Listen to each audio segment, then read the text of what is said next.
Fala pessoal, como é que vocês estão? Vamos seguir agora para as nossas apostas aqui para a preventiva do Einstein. Para quem não me conhece, eu me chamo Marina Pereira, eu sou médica sanitarista, fiz minha residência de medicina preventiva e social na Unicamp, então, claro, sou uma das professoras de preventiva.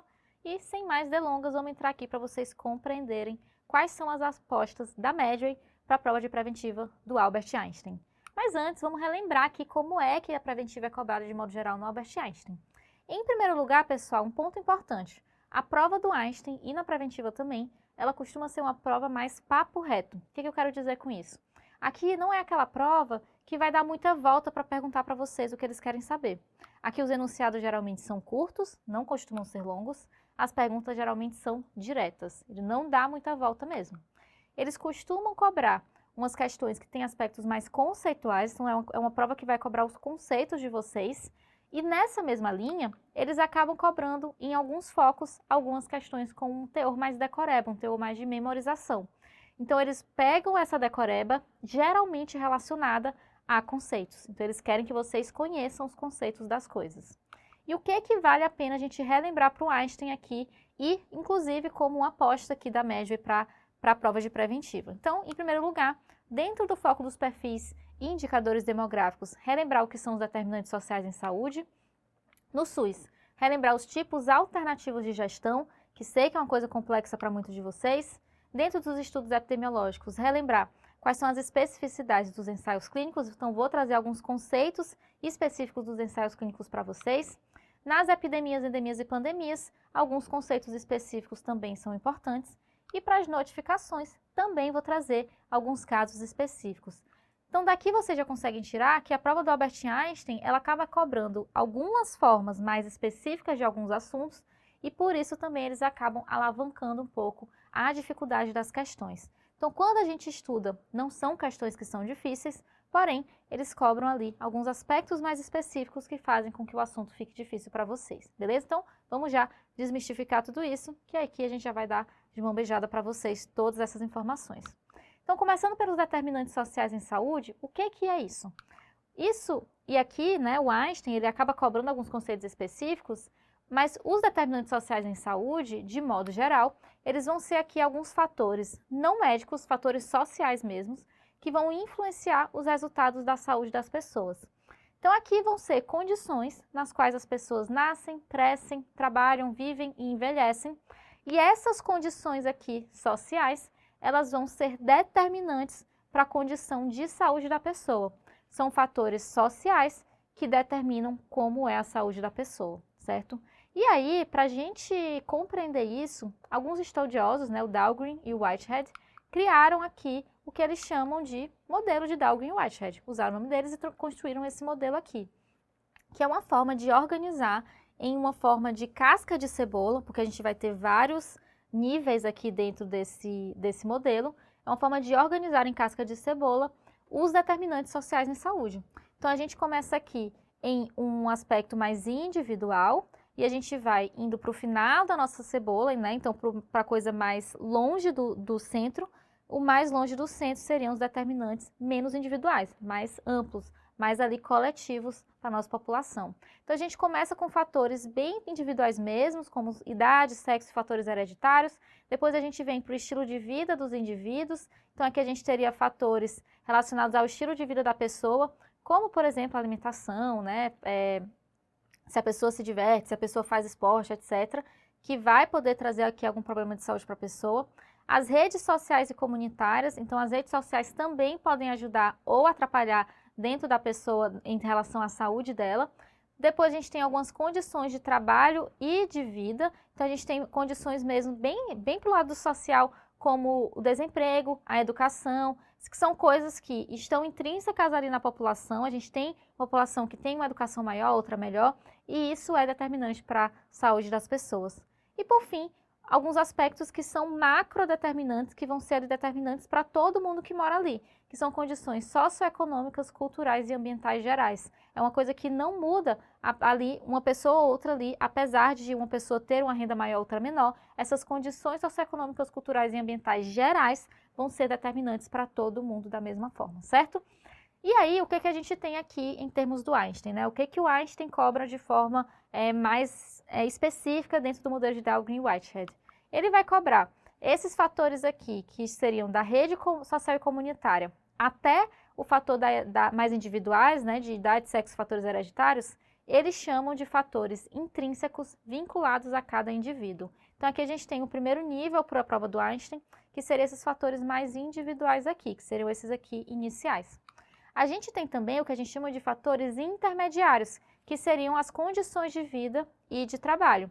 E é importante eu falar para vocês que algumas provas, inclusive o Einstein, às vezes cobra como intermediários também as redes sociais e comunitárias. Então, para a prova do Einstein, também considerem que o intermediário, além das condições de vida e trabalho, também entram as redes sociais e comunitárias, ficando no mais individual, o estilo de vida dos indivíduos e a idade, fatores hereditários e sexo, certo? Por fim, a gente tem o que a gente chama de macrodeterminantes, que são os fatores mais gerais ainda, que são esses aqui mais da camada mais externa. E o que a gente tem de outros conceitos que o Einstein costuma trazer? Então, ele cobra uma divisão que é um pouco diferente. Lembra que eu falei para vocês, então, que dos intermediários, e lá eu já quis falar para vocês porque tinha o mesmo termo, eu não quero que vocês confundam, como fatores determinantes intermediários, ele vai considerar as duas coisas, tanto as condições de vida e de trabalho, quanto as redes sociais e comunitárias. E tem também um outro conceito que eles costumam cobrar, que é o conceito de determinantes estruturais. O que são determinantes estruturais? Determinantes estruturais são aqueles determinantes que estratificam a sociedade. Eles causam uma estratificação social, como a estrutura de classes, a distribuição de renda, o racismo. São alguns determinantes que fazem essa divisão na sociedade de pessoas que vão ter uma saúde melhor e outra pior. Então, isso é o que o Einstein chama de determinantes estruturais, certo? E aí, finalizamos aqui esse ponto importantíssimo dentro do nosso foco de perfis e indicadores demográficos. Vamos para o próximo, que é SUS, Sistema Único de Saúde. E aqui eu quis trazer um aspecto bem difícil, específico, mas que quando a gente estuda fica muito claro e mais fácil de compreender. E o Einstein gosta de cobrar isso. Isso são as formas alternativas de gestão. Olha o que o nome está falando, gente, formas de gestão. É como que a gente gerencia uma coisa. Mas aqui é uma forma alternativa, é uma forma diferente do comum, é uma forma de gerenciar que não é o normal, não é o comum. E o que é o normal? Então, o que é uma administração normal, que não seria uma administração alternativa? É o que a gente chama aqui de uma administração direta. A administração direta é uma administração que não possui personalidade jurídica própria. Quem são essas pessoas? Quem não tem uma personalidade jurídica própria? Personalidade jurídica é um CNPJ, né? De forma bem clara para vocês. União, estados e municípios. Então, o papel, a gerência que a União, que nada mais é do que o nível federal, os estados, Estado do Maranhão, Estado de São Paulo, etc., e os municípios, a gestão que essas secretarias fazem, a Secretaria Municipal, a Secretaria Estadual, etc., essa gestão que elas fazem é o que a gente chama de gestão de administração direta. Isso é o mais normal, é o que não seria uma forma alternativa. Mas a gente tem o que a gente chama de administração indireta, que são administrações que não são feitas diretamente pelo nosso governo, ou seja, o Estado, o município ou a União. Então, aqui a gente vai usar um intermediário, uma outra coisa para gerenciar algo que a gente quer que seja gerenciado por essa outra alternativa. Então, a administração indireta, que seriam aqui as autarquias, as organizações sociais em saúde, etc., as administrações indiretas, elas podem ser divididas em duas, as de direito público e as de direito privado. Então, a administração direta é isso, não tem outras características. É União, Estado, Município, fácil de entender. A indireta, que seria uma forma alternativa de gestão, ela pode ser uma administração indireta de direito público ou indireta de direito privado. Uma administração de direito público é uma forma de gestão que vai exercer uma atividade pública que é descentralizada, então não fica centralizada no governo, mas que implica o uso de poderes do Estado ou da polícia. Então, é uma coisa que não consegue se distanciar muito do nosso governo, porque é necessário um poder do governo para fazer com que aquilo ande. Aqui a gente vai, e aí vocês vão falar, uai, mas por que já não usa logo a administração direta e pronto? Aqui são algumas ações que a gente tem uma necessidade de ter uma desenvoltura maior, de conseguir fazer as coisas de forma mais rápida e mais dinâmica. Então, a gente opta por usar essa administração indireta, que é menos burocrática, mas a gente acaba tendo que ter ali uma mão do governo também para implicar esse uso dos poderes do Estado e da polícia, beleza? Então, isso é uma administração indireta de direito público. A de direito privado, aqui vai ser uma organização que presta um serviço público para a população, mas que não exige um regime jurídico público integral. Então, o regime jurídico não é completamente público, enquanto que na de direito público, sim, como o próprio nome já diz, né, o regime jurídico é público, porque há essa necessidade ali de usar os poderes do Estado ou da polícia. E aí eu trouxe alguns exemplos para ficar mais palpável para vocês e vocês vão entender essa diferença entre o que precisa ser de fato ali uma ação que precisa desse poder público da polícia e outra que não precisa e pode ser uma associação ali de direito privado. Então, a administração direta você já sabe, né? União, Estados e Municípios. E aí, na indireta, a gente vai separar entre as pessoas jurídicas, quando a pessoa jurídica é de direito público ou de direito privado. E aí, dentro disso, a gente vai ter alguns exemplos de organizações que se enquadram, se encaixam nessas diferentes formas de administração indireta. A autarquia é um tipo de administração indireta de direito público. Então, para a autarquia, aqui a gente vai optar por uma autarquia quando a gente precisa manter ali essa mão do Estado ali na nossa organização. Já exemplos de pessoas jurídicas de direito privado, a gente tem o que a gente chama de empresa pública de direito privado, SSA, que é Serviço Social Autônomo, OS, e aí a gente podia ter OS sem esse último S, que seria a organização social. Esse último S que a gente tem, que seria OSS, é referente à saúde. OSS é uma organização social em saúde. Então, é uma organização social, mas que está fazendo um serviço de saúde, tá certo? E aí, Marina, continuo sem entender, tu não me deu um exemplo de verdade. E aí eu trouxe esse outro quadro aqui, que aqui sim temos exemplos de fato. E aí um exemplo de autarquia, que é uma organização aqui que tem o direito público, né? Então ela se enquadra aqui como uma pessoa jurídica de direito público. Então ela é uma administração indireta, mas de direito público. Então a autarquia a gente tem aqui, ó, a Anvisa, Vigilância Sanitária. Vocês achariam em algum momento que a Anvisa não é uma coisa do Estado, não é uma associação do Estado? O IBGE, em algum momento, vocês acharam que ele não era do Estado? Ou mesmo o INSS? Não, ele é do Estado sim. Mas é uma autarquia, eles têm mais liberdade para agir de forma menos burocrática, então eles têm mais poder de gestão. Eles possuem uma administração e um financeiro também descentralizado. Então, eles têm mais liberdade para fazer as coisas de forma mais dinâmica.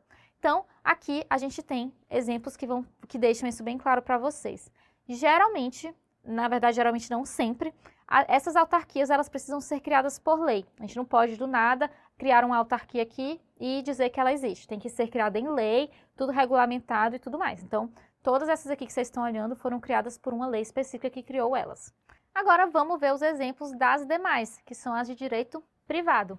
Então, aqui a gente tem a empresa pública de direito privado, aqui, né, não vai ter erro, porque está no próprio nome, né, que ela é de direito privado. E aqui um bom exemplo dela é a EBSER, que é a empresa que organiza, que gerencia os hospitais universitários de várias universidades de medicina do Brasil, né? Então, a EBSER é um bom exemplo. E tem também o Grupo Hospitalar Conceição, que é um grupo hospitalar lá da cidade de Porto Alegre também, que gerencia ali todas as redes hospitalares que são relacionadas ao Grupo Conceição. E aqui a EBSER, todas as empresas públicas de direito privado, elas vão ser também criadas por lei específica. Então, da mesma forma que as autarquias, a empresa pública de direito privado também é criada por uma lei específica. Depois a gente tem o SSA, que é o Serviço Social Autônomo, e aqui a gente também tem alguns exemplos bem conhecidos da gente, o Senai, o SESC, o SEBRAE e a Rede Sara também. Então aqui, qual que é a finalidade dessas empresas que são serviços sociais autônomos? É uma finalidade de serviço social, como o próprio nome já diz, a ideia é dar um serviço para a sociedade. Então aqui elas não vão ter nenhum tipo de fins lucrativos e elas também vão ser criadas por leis específicas. Então uma boa diferença aqui entre uma empresa pública de direito privado e um serviço social autônomo, uma das diferenças é o fato de que existe essa finalidade ali de um serviço social. E, por fim, as organizações sociais, a gente tem também aqui alguns exemplos, que são ali o Círio, a Santa Marcelina, que são organizações que já existiam e aí elas recebem o título de organização social. Então, esse título é cedido a essa associação ou a essa fundação, é uma fundação privada, uma associação privada, para realizar uma parceria, para realizar alguma atividade do poder público ali a longo prazo. Então, o serviço, o Estado, né, ele pode, por exemplo, fazer uma parceria com o Sírio-Libanês, com a Santa Marcelina, para que a Santa Marcelina, essa organização, faça algum tipo de serviço ali para a nossa população, um serviço público.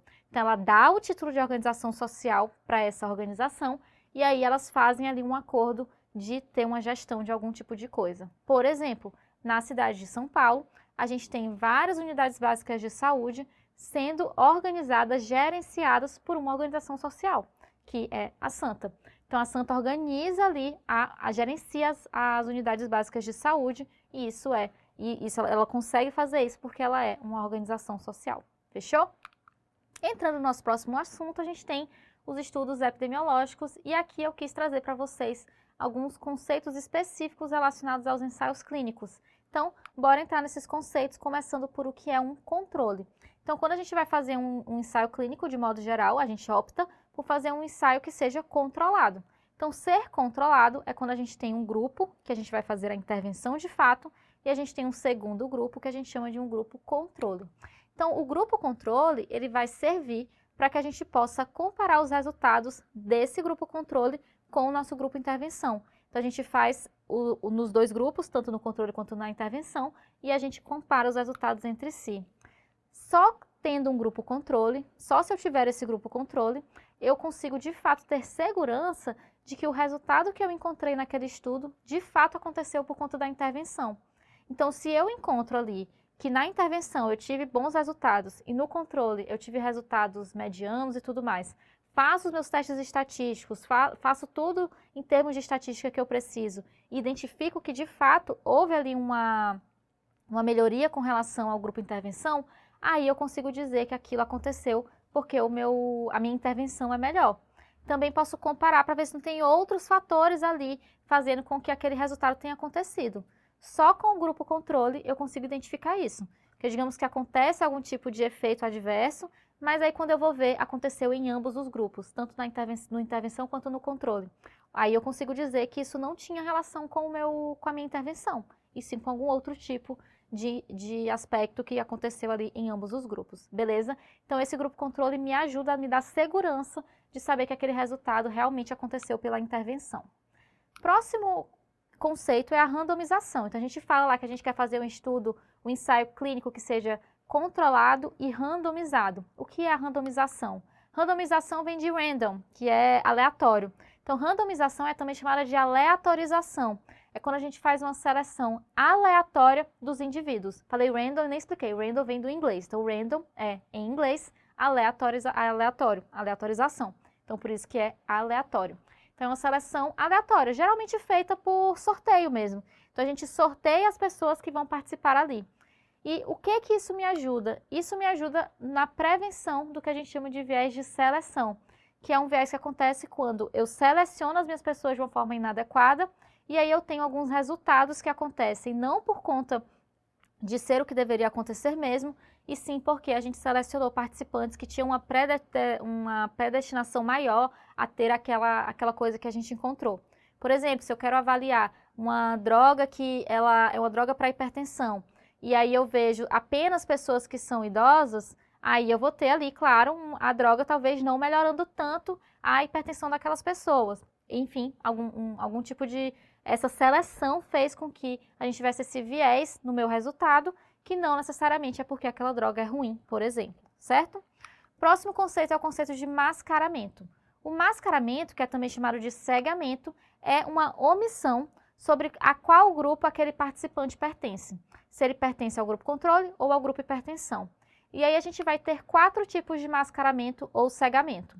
Então aqui quais são esses 4 tipos? O que a gente chama de aberto, que é quando não existe cegamento, né? Então todo mundo sabe a que grupo aquele participante pertence. todo mundo sabe que essas 10 pessoas são do grupo controle, essas 10 pessoas são do grupo intervenção. O paciente sabe, o médico sabe, o pesquisador sabe, todo mundo sabe. O simples cego é quando apenas um grupo não sabe qual é de qual grupo as pessoas pertencem. Geralmente é o paciente. Então, o simples cego, o paciente não sabe a que grupo ele pertence, mas o médico vai saber, o pesquisador, as outras pessoas que estão ali fazendo a pesquisa vão saber. O duplo cego é o que dois grupos de pessoas não sabem. Nem o paciente e nem o responsável por aquela pesquisa sabem a que grupo cada paciente pertence. E o triplo cego é quando a gente tem 3 grupos que não sabem a que grupo os participantes pertencem. E aí, quem são essas três categorias? O participante da pesquisa, o médico ali responsável e também os profissionais que analisam os dados não sabem a que cada grupo pertence. Então, é muito bom porque evita que a gente tenha ali algumas análises feitas por pessoas que sabem o que querem encontrar. Então, evita que a gente tenha algum resultado, alguma análise de um resultado, que aquela pessoa sofra algum tipo de viés por saber de onde é cada participante. E isso faz com que a gente tenha ali um ensaio que seja realmente mais adequado, que a gente consiga confiar melhor naqueles dados que foram analisados, beleza? Então, aqui são os tipos de mascaramento, fechou? Vamos para o próximo, que são alguns conceitos relacionados às epidemias, endemias e pandemias. E aqui, então, os conceitos que eu trouxe são alguns conceitos relacionados aos patógenos. Então, a gente tem o conceito de infectividade, que nada mais é do que a capacidade daquele patógeno, daquele agente infeccioso, invadir, se multiplicar e produzir uma infecção naquela pessoa que ele está infectando. Um bom exemplo de uma doença que tem uma alta infectividade, então tem essa alta capacidade de invadir, se multiplicar e produzir infecção, é a Covid-19. Então, a Covid-19 é uma doença que ela tem uma infectividade alta. Próximo conceito aqui também relacionado é a patogenicidade. A patogenicidade é a capacidade daquele agente infeccioso em causar doença no hospedeiro que está infectado. Então, às vezes a pessoa está infectada, mas ela não gerou a doença, ela não está sentindo nada, ela não tem sintoma nenhum, não tem nenhuma alteração fisiopatológica ali acontecendo, mas ela está infectada. Então, a patogenicidade é essa capacidade de ele causar a doença nessa pessoa infectada. E um bom exemplo disso é o sarampo. O sarampo tem uma altíssima patogenicidade, essa capacidade de, estando numa pessoa infectada, produzir doença. Próximo é a virulência. A virulência, ela é a capacidade de produzir doença grave. Então, a pessoa está doente, mas para além disso, ela criou uma doença, ela está com uma doença grave. Então, é a capacidade do agente produzir essa gravidade, essa doença grave. Um bom exemplo aqui é o tétano, que temos ali realmente uma doença que causa bastantes casos ali graves nas pessoas que têm a doença. E aí a gente pode ir um passo além, não falar só de gravidade, falar de letalidade. Letalidade é a capacidade não só de produzir casos graves, mas de produzir casos fatais. Então, entra aqui só apenas as pessoas que realmente foram a óbito por conta daquela doença. Então, aqui quando a gente quiser calcular a letalidade, a gente vai colocar no numerador as pessoas que foram a óbito por conta da doença e no denominador o número de pessoas que tinham a doença. Assim a gente calcula a letalidade. Geralmente a gente coloca em porcentagem, então multiplica por 100 para 100 em porcentagem. Então, tipo, se a gente acha 25%, a gente fala que a letalidade é de 25%, ali de 100 pessoas, 25 geralmente vão a óbito. Um bom exemplo de uma doença que tem uma letalidade altíssima é a raiva. A raiva tem letalidade praticamente de 100%. A gente tem pouquíssimos casos na literatura de pessoas que tinham raiva e não morreram. Então, raiva, letalidade altíssima. E, para finalizar, para não confundir, quis trazer também o conceito de mortalidade específica por uma doença. Então, a mortalidade específica por uma doença, específica por causa, é a mortalidade ali dos habitantes que tinham aquela doença. Então, a gente vai colocar no numerador as pessoas que morreram pela doença, então é o mesmo numerador da letalidade, as pessoas que morreram por conta daquela doença, mas o denominador é diferente. Na letalidade, o denominador era as pessoas com a doença. Na mortalidade específica por causa, o denominador é a população como um todo, e não só as pessoas que tinham a doença. Então, eu estou vendo aqui na mortalidade o risco de, sendo de uma população, eu morrer por aquela doença. E aí a gente tem que, não tinha como eu não dar esse exemplo para vocês, que são as doenças cardiovasculares. As doenças cardiovasculares são as maiores responsáveis por óbitos no Brasil. Então, o tipo de doença que mais causa óbito na população são as doenças cardiovasculares. Então, o exemplo de alta mortalidade, DCV, sem tirar nem pôr. Fechou? E aí, bora entrar agora com relação às notificações. Dentro do foco das notificações, o Einstein gosta de cobrar também alguns aspectos mais específicos. Então, para além apenas de saber a lista de notificação de fato, eu quis trazer esses aspectos específicos e relembrar alguns casos especiais, fazendo alguma comparação também com outros aspectos, como, por exemplo, nos agravos relacionados ao trabalho, a CAT, que é a comunicação de acidente de trabalho, para vocês não confundirem aqui nessa reta final da prova. Então, eu vou falar sobre agravos relacionados ao trabalho, sobre farmacovigilância e sobre violências, notificação de violências. Fechou? Então, bora lá falar, começando pelos agravos relacionados ao trabalho. Então, o que eu quero trazer para vocês aqui?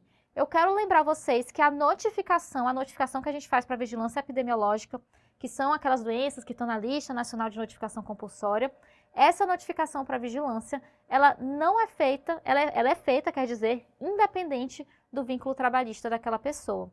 Seja uma pessoa que é um trabalhador formal ou um trabalhador informal, independente disso, se a pessoa teve um acidente de trabalho, se ela teve ali algum tipo de acidente de trabalho de fato, a gente vai fazer a notificação.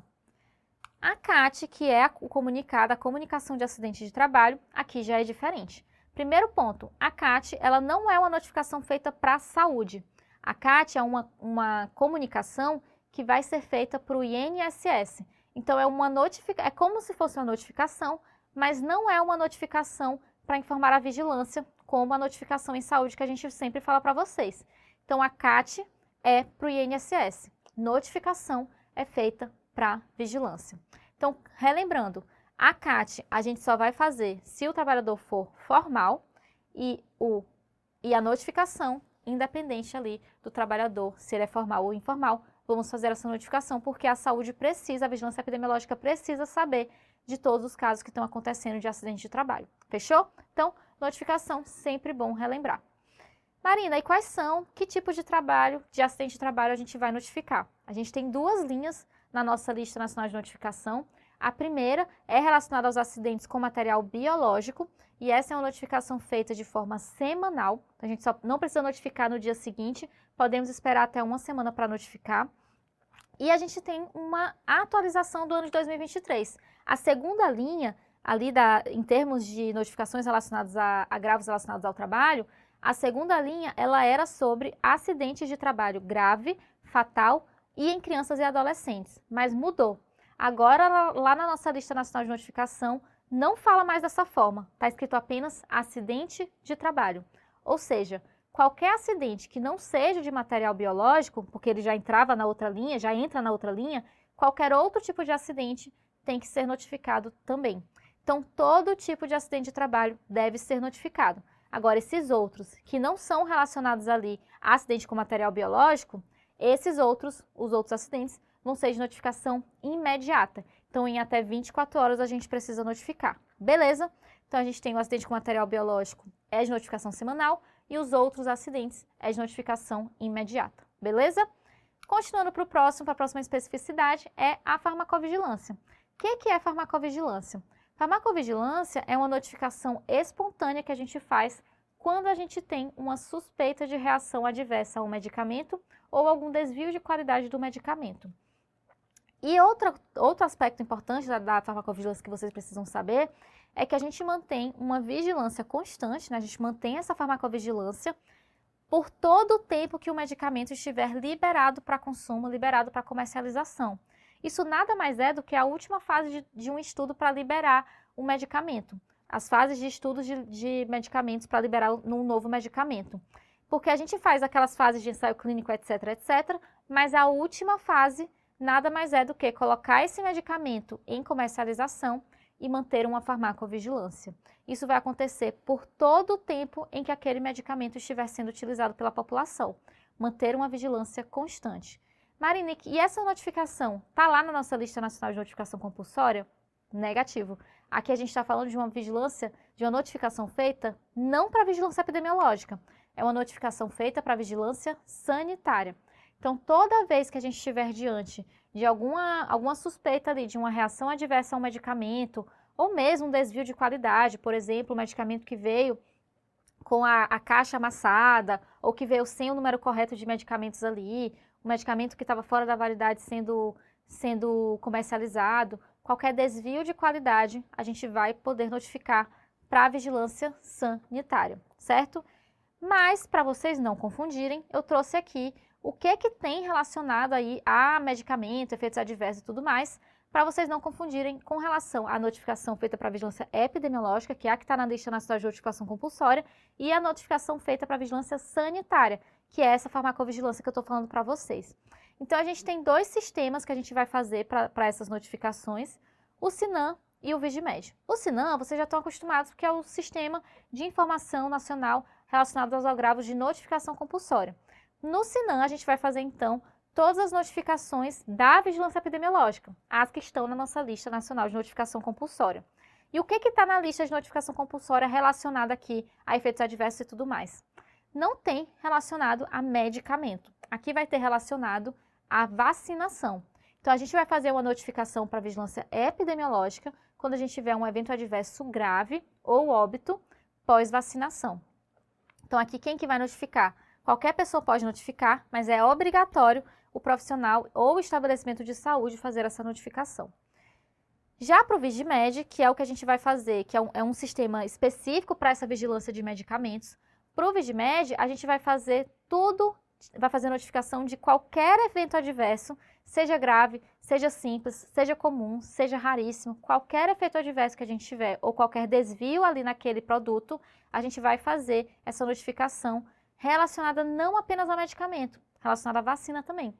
Então, se eu achar um efeito adverso pós-vacinação, seja grave, seja simples, fazemos essa notificação aqui para o Vigimed. Quem pode notificar? Qualquer profissional de saúde ou mesmo qualquer cidadão.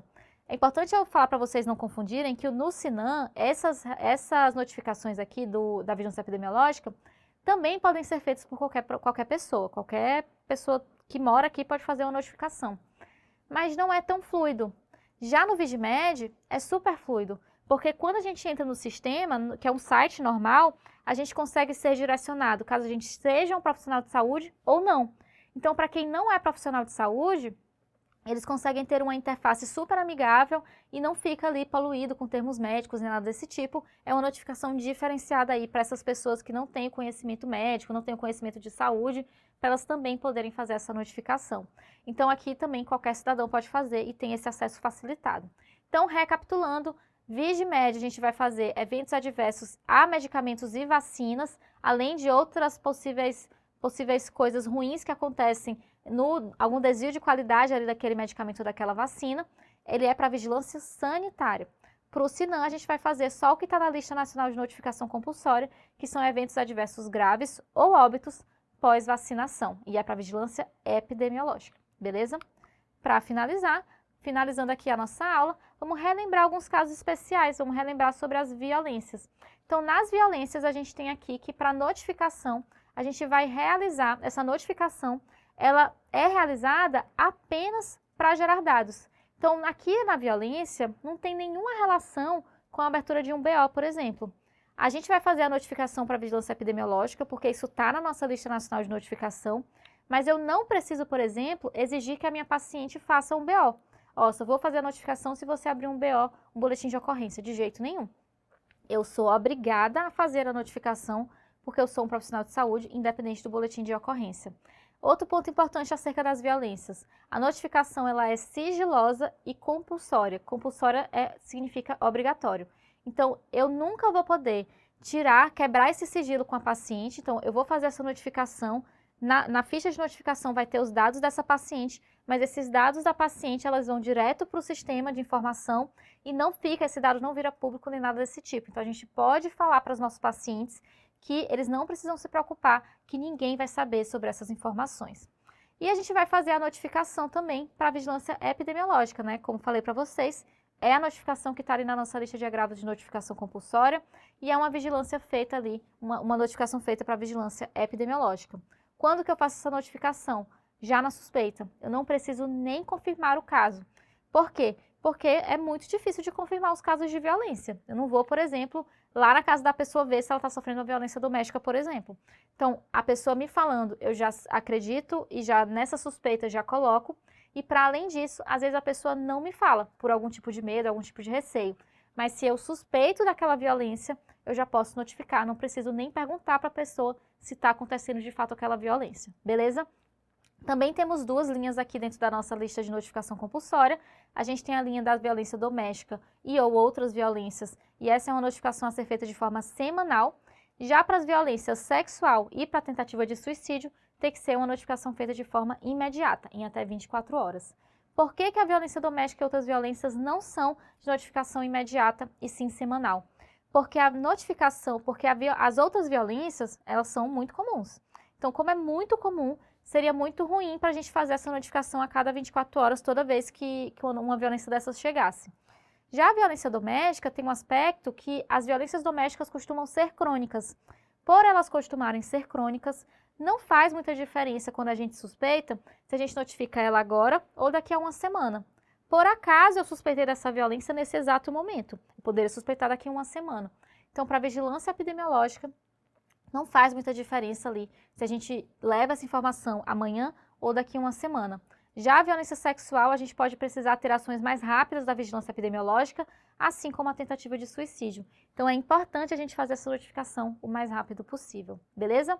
E lembrando que, nesse caso, para a violência sexual e tentativa de suicídio, além de ser imediata, ela tem uma importância mais local. Então, a gente só vai fazer essa notificação até o nível da Secretaria Municipal de Saúde. Não precisamos notificar para o nível estadual, nem para o nível nacional.